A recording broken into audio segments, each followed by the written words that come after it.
Bonjour à tous. Aujourd'hui, je vais vous présenter un outil très pratique pour Windows qui s'appelle NSSM, qui est l'acronyme du Non-Socking Service Manager. C'est un petit utilitaire open source qui permet de transformer n'importe quel programme en service Windows.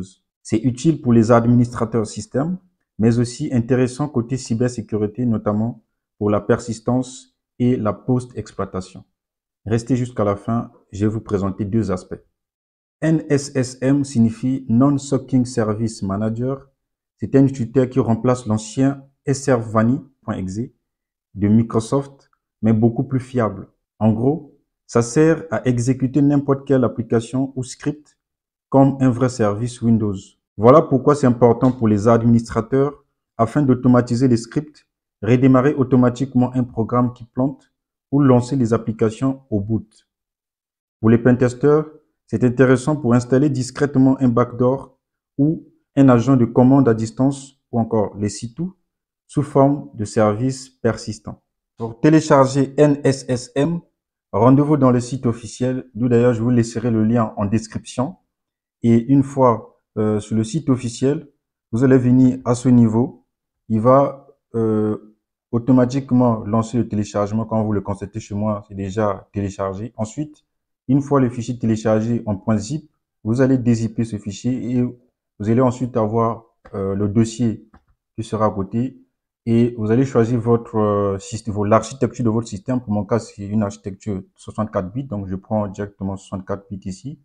Et j'ai préparé une machine virtuelle Windows Server 2022 où je fais le test et je glisse simplement le fichier exécutable pour qu'on fasse les choses pas à pas. Et nous allons copier ce fichier exécutable, encore l'exécutable dans le répertoire Windows System 32. Donc on va faire ceci, copie, et nous allons glisser ce fichier exécutable ici et ensuite spécifier le chemin où nous allons copier notre fichier. Donc, on va faire disque ici, Windows et ensuite système 32. Donc, ici, je remplace 32 et là, c'est bon. Donc, pour éviter les erreurs, nous enlevons ce terminal, donc PowerShell, nous lançons encore un nouveau PowerShell et ensuite, nous allons avoir la possibilité d'utiliser notre commande SSM.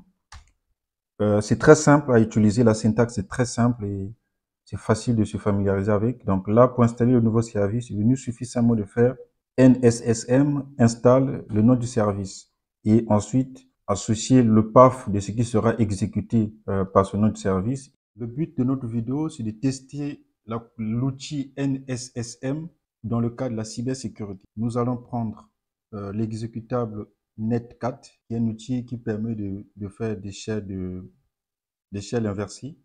Et nous allons le copier ici dans ce répertoire et tester. Nous allons prendre PowerShell, le point exécutable Netcat dans le répertoire Système 32. Donc, ce que nous allons faire ici, nous allons enlever encore ce terminal pour éviter les erreurs et prendre le nouveau terminal et continuer avec NSSM. Donc, ce que nous allons encore maintenant faire, c'est NSSM pour voir comment nous pouvons utiliser NSSM. Donc là, cela nous permet de créer, donc si nous prenons par exemple la première suggestion ici, nous allons prendre NSSM install, ça permet de créer le service. Nous allons prendre NSSM install et nous allons prendre le service qui va s'appeler ATUT. Donc ATUT-THM, nous allons prendre nommer ça 1 et nous validons entrée. Ici, nous avons le panel d'interface graphique, donc les GUI, Graphical User Interface, qui permet de spécifier les choses en interface graphique. Donc ça, je vais vous demander de faire un peu d'effort, de faire des recherches. Sinon, c'est très simple à remplir. Donc ça, c'est le chemin du binaire que vous voulez exécuter avec le service ATUT-THM ou encore le service que vous allez devoir créer ou vous allez vouloir créer. Et ensuite ici, le répertoire chemin. Je fais un clic, il fait sortir tout cela et disque ici, Windows. Ensuite, sur la barre, je viens ajouter système au lieu de scroller jusqu'en bas. Et là, je viens, OK, CMD. Je crois pas bien là. Voilà, CMD. Si je prends le CMD et que ici je fais ouvrir, vous voyez qu'il a directement placé le chemin d'exécution et le binaire qui sera exécuté et le chemin. Et là, je peux ajouter d'autres paramètres et ainsi de suite. L'option par défaut et je clique install. Et là, vous pouvez voir que au niveau de la ligne de commande, il dit bien que NSSM, donc tout cela a été bien exécuté. Je veux juste taper service sur la barre de recherche et ensuite nous allons switcher sur la gestion des services. Donc on interface le panel qui sort ici en interface graphique. On va chercher le service ATTE. Donc ici ATTE1, on peut voir si on clique, on fait double clic là-dessus, on peut voir tout ce qu'on a spécifié. Donc et là, nous voyons que le compte, c'est le compte système local, c'est ce qui a été coché. Bref, ça, c'est des choses que vous allez affiner par rapport à ce que vous voulez. Donc, en général, voilà comment on peut créer un service aussi simplement possible avec NSSM. Et là, quand nous regardons très bien le service, il n'est pas encore lancé. On nous demande même de démarrer ou de le démarrer automatiquement. On le laisse, on va le faire en ligne de commande et on va faire NSSM. Donc, on va faire Start et à toute THM1, on valide la commande. Et donc là, on nous dit bien que à tout THM, donc notre service est start, donc l'opération a réussi. Donc on va switcher ici, on va voir, on va actualiser, on fait un clic droit simple, on clique actualiser et vous voyez qu'ici, maintenant, le service est maintenant en cours. Je vais juste faire ça. Le service est en cours d'exécution. Donc si je reviens encore ici, je vais faire NSSM stop à tout THM1 et vous voyez que là, l'opération a réussi. On revient ici. Je vais encore actualiser. Bon, c'est actualiser, ça ne suffit pas de cliquer sur ça. Je peux même cliquer n'importe où au niveau du service ici. Et je fais actualiser. Et vous voyez que bien ici, l'état n'est plus en exécution. Donc, en pentesting, encore en cybersécurité offensive, qu'est-ce qu'on peut faire avec pour abuser de l'outil NSSM?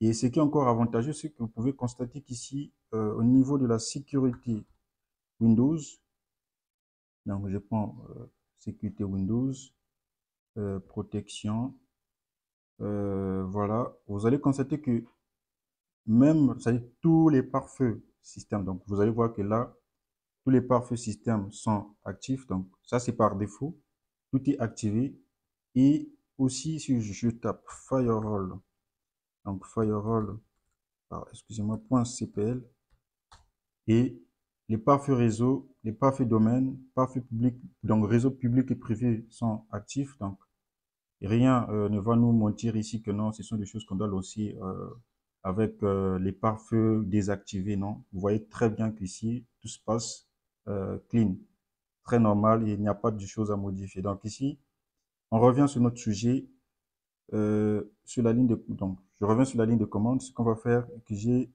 déjà préparé le payload qu'on va utiliser encore, le shell inverseur qu'on va lancer.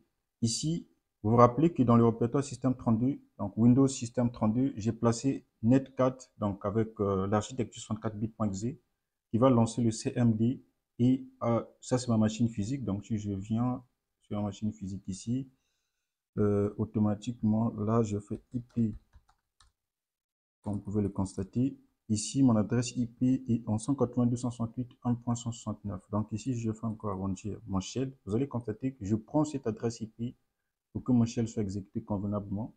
Je vais créer, donc, je prends la syntaxe d'abord, NSSM, je crée un service qui va s'appeler AtoutTHM. Donc là, je vais nommer AtoutTHM2. Et là, je spécifie le binaire, donc le netcat, le 64 bits. Et eux, vous dit, lance fait exécuter un binaire, donc le binaire CMD, et il va le faire avec mon adresse IP. Donc, il va avoir un shell direct avec mon adresse IP en utilisant le port 4444. Et donc, ce qu'on va faire, on va copier toute la ligne. Donc, commençons d'ici jusqu'à la fin. Et nous allons faire ceci et venir le coller tout simplement. Vous voyez que le service a été bien créé. Et on peut facilement aussi le regarder en venant encore ici sur la gestion des services, actualiser et mon service est là. Mais comme vous pouvez constater au niveau de l'état, ici, le service est n'est pas en running. Donc, si je reviens là, le service n'est pas, au niveau de l'état ici, le service n'est pas actif, donc n'est pas en exécution. Ce que je vais faire, c'est simple. Je vais juste l'exécuter ici. Start, donc, excusez-moi, NSSM start à tout THM à toute THM2. Voilà. Et aussi simplement, et je valide. Vous voyez que là, il dit bien que le service à tout THM2 est actif. Et vous voyez que là, j'actualise encore, actualiser à tout THM est actif. Donc là, je ne le vois plus, mais nous allons constater, nous allons faire la remarque de ce que nous attendons. Donc là, nous revenons sur notre prompt. Je n'ai pas lancé, dommage, je n'ai pas lancé ici, excusez-moi l'erreur. Et là, une fois que je lance automatiquement, j'ai le shell. Et vous pouvez voir que là, c'est très intéressant sur la cible. Et la machine Windows, il n'y a rien, tout fonctionne très bien. Il n'y a pas un bouleversement, il n'y a pas quelque chose qui se passe. Le parfum ne dit rien, comme vous pouvez le constater ici. Et si je fais Who am I, je suis Anti-Authority System. C'est un utilisateur qui dépasse les droits administrateurs dans un système Windows. Et si je regarde, je vais juste enlever cette partie. Et si je regarde, je fais Who am I, qui je suis, et je regarde les privilèges priv, et vous allez constater que je dépasse même les privilèges administrateurs. Et là, nous sommes sur la pause d'exploitation. Et je peux même regarder le nombre d'utilisateurs que j'ai ici. Vous pouvez constater que c'est une machine virtuelle qui a été récemment créée. J'ajoute un utilisateur aussi simplement possible, net user à toute THM. Et le mot de passe, je mettrai password 123 dièse. Donc, et là, je mets l'option add pour qu'il ajoute l'utilisateur, l'option active pour qu'il active directement le compte. Et là, il dit bien que la commande s'est terminée correctement. Et ce qu'il nous reste à faire, donc net local group, pour qu'il ajoute l'utilisateur dans le groupe administrateur. Et là, on ajoute le nom utilisateur à toute THM et on ajoute l'option add. Local group administrateurs à tout THM. Oh là là, encore une faute grave. Net local group. J'ai pas regardé. Administrateur à toute THM. Parce que j'avais juste mis ATT sans ajouter. Donc j'ajoute directement et là on peut constater que bon, je mets net user à toute THM et vous allez constater que l'utilisateur appartient au groupe locaux, administrateur et utilisateur. Voilà, et voilà.